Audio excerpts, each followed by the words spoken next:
From our garden, we harvested plenty amount of pechay. Isa naman dyan ka-recipe na ating ibabahagi sa inyo. Ang sinabawang pechay with beef. So stay tuned guys. Madali ang luto lang ito. To start our cooking, we add some of the oil.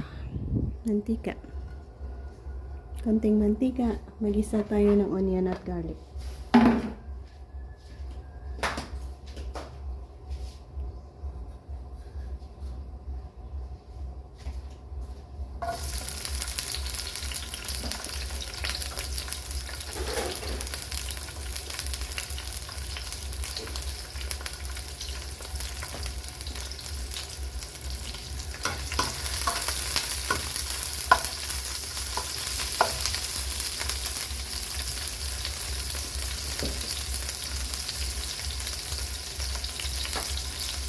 I-add natin ang beef.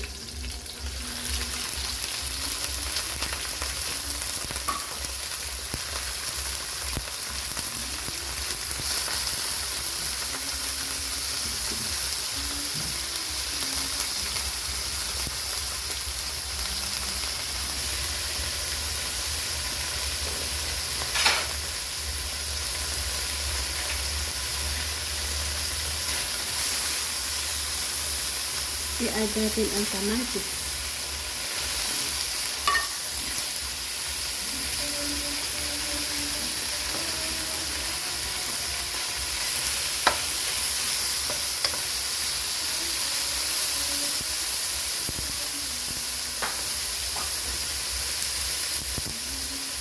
Lagyan natin sapat tubig para sa pagpapalambot.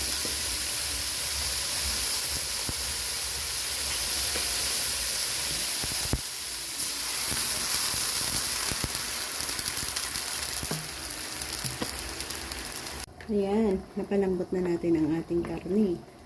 I-add natin ang carrots, patatas.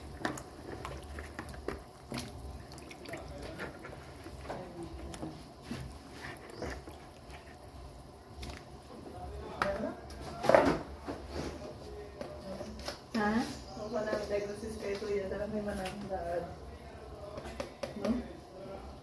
Asin.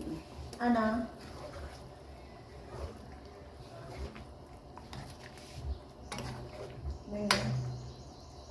Ayan.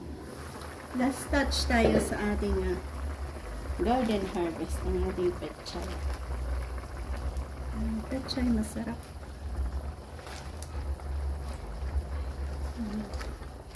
Fresh harvest.